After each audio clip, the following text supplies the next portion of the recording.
Hi everyone, the Island Stack here. Welcome to another video. Today I wanted to dive into coin collecting, and if I were to start over again, other things that I do differently compared to what I've done over my stacking journey over the last few years. There's probably been a lot of new people come to the market or the coin collecting world over the last few years. That could be just based on the current economic climate, or people finding news stories or clickbait articles on the web saying that someone sold a coin for £30,000 when it was a 50p piece with no real intrinsic value. So I just wanted to take a look into some of the different variations of coins and where to start, hopefully to give you a better idea of where you should start based on my experience and my learnings over the last few years. So first things, I will start with what I first purchased.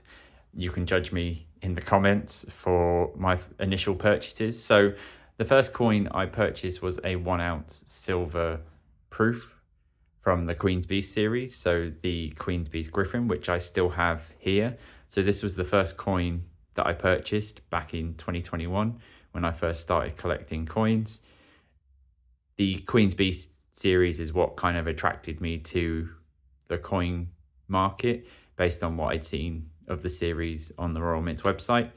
So this was the first one that I purchased. So 1 ounce silver proof, and obviously for those, it came in this nice little presentation, sort certificate authenticity. So number 1135 out of 4,400. So as I said, happy with this. The Queen's Beast series was what originally got me into the coin collecting. I also purchased at the same time, which I do not have anymore, as it was the first of many mistakes that I made, was I purchased a 10 ounce silver proof Jarl of Beaufort Queen's Beast coin, and it came in this massive display box. It was a lovely coin, but astronomically expensive for what it was. I think it was over £800 back in 2021, to give you some idea of what that might be these days, or what the Mint might charge for something like that these days. But I no longer have that. I returned that back to the Mint after maybe 6 weeks, as it was in my cupboard, or where I store my coins, wherever, and it milked so much that you couldn't really see any of the surface of the coin anymore after a couple of months. So I sent that straight back to the Royal Mint. So lesson 1 learned: don't buy stupidly expensive silver proof coins as your first foray into the coin market. So obviously people collect coins for different reasons, whether they're for their historic or artistic value, or the pure metal value of the coin itself, being like bullion coins. So some people say start with this coin, some people say start with that coin. For me, I'd probably start with getting a good base of bullion coins, whatever that may be in your local region. Obviously I'm based in the UK, so that's obviously stuff like Britannias and sovereigns, which are world renowned, or whatever market you go to. So like this 1/4 ounce Britannia, that obviously comes in various different sizes: 1/10, quarter, half ounce, full ounce, coins in gold and silver.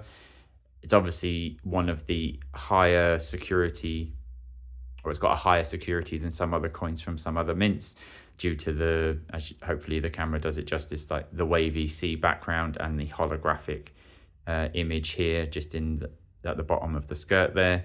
There is also some micro etching, I think, around the edges, etc. So a good starting place, whether you want gold or silver.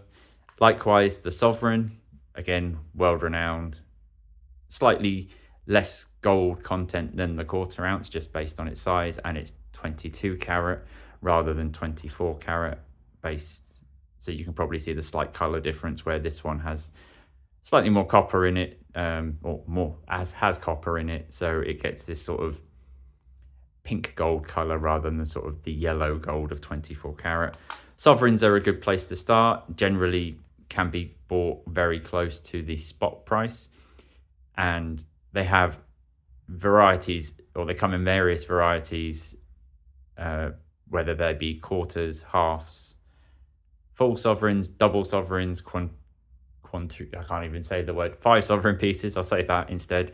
So there's various sizes in these, and they go back throughout history. So there's a lot of variety within mintages and people collecting date runs in sovereigns, and some of the special year sovereigns, as we were, obviously hold a higher demand based on their mintages and the designs that were put on those coins. This one, for example, is a 2017, so this is one of those special years. As you can see, it's a slightly different design to the standard George and the Dragon that I've just showed you. This was a homage back to the coin released 200 years ago in 1817. So something like this is slightly higher premium than a normal sovereign, and again, this is a proof sovereign rather than a standard bullion sovereign like this one here. So you can get them in proof and bullion versions as well. Just to show you some of the older sovereigns that I have, this one's back in the day, as they were, the sovereign had less copper in it, so it's slightly more yellow for the older coins, as you can hopefully see on the camera. But apparently the mint is going back to this sort of style of sovereign from next year rather than this sort of rose gold color. So we'll see how that goes when the coins are released next year. But I understand I'm talking about gold and silver.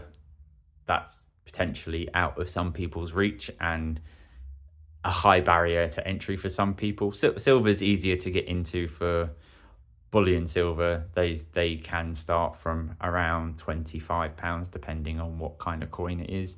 But gold, the cheapest coin you're going to get, is probably a couple of £100 straight away.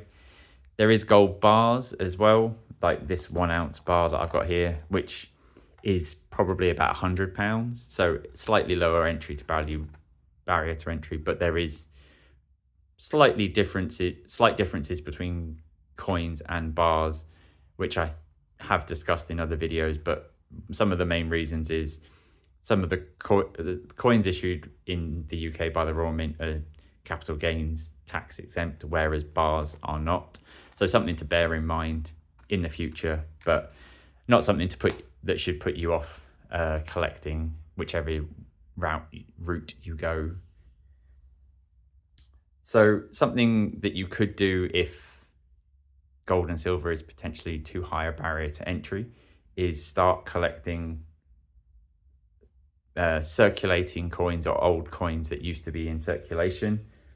So stuff probably pre-decimal is a good place to start. There's a variety of different things you can collect, like half pennies, pennies, shillings, florins. There's a variety of different things, and I find there's a raft of different things if you go on some of the online marketplaces, eBay, for example, or if you go to a local coin fair. So that's where I've got some of these, or even in your own change potentially for some of the newer, rarer coins, if that makes sense. So like the 50p's, there is lower mintages for some of the circulating 50p's.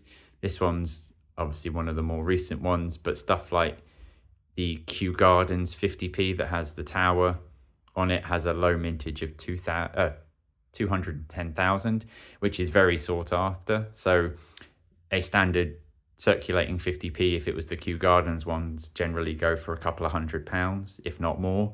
So if you ever find one of those in your change, definitely worth holding on to.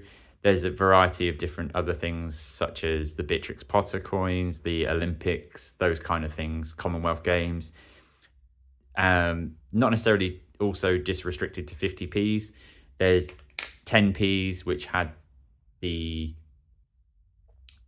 alphabet printed on them. There is also a variety of different £2 coins that have various different designs. Again, some are slightly more sought after than other ones. This one here is a Magna Carta remembrance one, not one of the rare ones, but also something you can look out for in your change if people still use money these days. I know a lot of people don't use or carry cash. I certainly don't. I've had a £20 note in my wallet for the last 8 months and I've never used it, so gives you some idea. But hopefully some people still use change, so some people might get a chance to get something through as they buy and sell stuff. But going back to some of the easier stuff to get into, these coins I picked up at a coin fair. There's one that happens in London every 3 months, I think. If you just Google London Coin Fair, if you're based around London, that will have everything from all these expensive gold and silver coins to just bog standard, or not, slightly older pre-decimal coins from around the world. They could be from anywhere. Just go and have a look. I was going to say, when I was there, I didn't necessarily plan on buying any of these. It's just, I like the coins. They had a bit of age to them, so there's some history to them. I wish I could understand where these coins have been throughout their life cycle. So, for example, this Isle of Wight halfpenny, as you can see, it's fairly old, so 1792. I assume it's made out of bronze or copper or some mixture of that. As you can see, it's got a nice iridescence to it, so the sort of purpley blue hue on the coin. I just bought this, as I said, it had some age. I have family that live on the Isle of Wight, so that's basically the only reason that I bought it. But it was fairly inexpensive, maybe like £5 or £6 for this coin. Similarly to some of these other ones that I have here. So this is just a standard penny, but it's from 1825, and I don't know if the camera will pick it up, but I liked this because it has a blue hue to it, which I've not seen on a coin before. So hopefully you can see that it's kind of a blue coloration across the entirety of the coin. I don't know if that's to do with the oxidization of the metal within the coin. Just something interesting that I saw and like the look of. Similarly with these older florin type coins, if they could tell their story. I like the patina on this, like the aging. It's not the best example because it's not in some sealed container, but you can still make out the design fairly clearly. It's fairly old as well, so 1888. But again, just something that I saw and like the look of. And likewise with this final one, hopefully the camera will pick it up. A 4p piece from 1838. Now I've done a bit of looking up on this coin in the coin book that I have. There's not very many of these based on what I can see. Obviously it's a very small coin, so it's not overly valuable, but I think this small coin's worth around 30 quid, just to give you some idea. There are some rarer ones of this. They were only around for a short period, but early Queen Victoria, so the young head portrait of her on the back here. And again, just something that I thought was a little bit interesting and something that I'd not seen before. So a 4p piece. So hopefully that gives you some idea of what you can buy. As I said, if you're starting buying for stacking precious metals, I would go with something like the Britannia or the Sovereign, just for pure metal weight. And then once you've got a good base of those type coins, you could potentially start looking into semi-numismatic or numismatic coins. So something semi-numismatic, similar to the Queen's Beast series. So it's not standard bullion, but it has some appeal based on the designs. So that can be something that you can move into, and then maybe post that you could start looking at something like proof or graded coins, which are another world unto themselves. There is a lot of things that go into whether something should or shouldn't be graded. Some people like graded coins, some people don't. I quite like having them graded as a protection piece of keeping them pristine.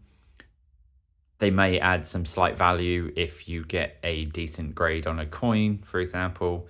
I wasn't expecting this to come back as a PF70, so PF70 is the highest proof grade that you can get. So it may have some implication on the value of the coin potentially when you come to sell it. It may not. But again, if this is too high a barrier, silver is also a good option. Silver isn't something that I collect, as I don't think that there is as much potential or value being held as there is with gold. I think gold is a safer bet in my opinion, but I know there's a lot of people that stick by silver and buy silver in the bucket load. It's harder to store once you start getting into big volumes, but it's something to bear in mind. But as I said, you can get silver coins a lot cheaper than gold coins, but start stacking if you want something silver, like a silver proof, non-proof Britannia, sorry, so a bullion Britannia. Start with that and then progress through there. As I said, you can do similar things with gold and silver bars. There are some, as I said, tax differences between coins and bars, so I prefer coins having the exemption, but I do have this one bar as I thought it's something nice to have in the collection. And I've always wanted a Pamp Swiss bar because I really like the design on the front of the bar here. And then also, if you're into history and that kind of thing, like I said, look through some old coins, look in your change, go to some coin fairs. You might find some weird and wonderful old coins that you might take interest in or give you something to look at and display at home should you wish. But if you have any questions, please let me know in the comments down below. But thanks very much again for watching, and I will catch you all in the next one. Cheers.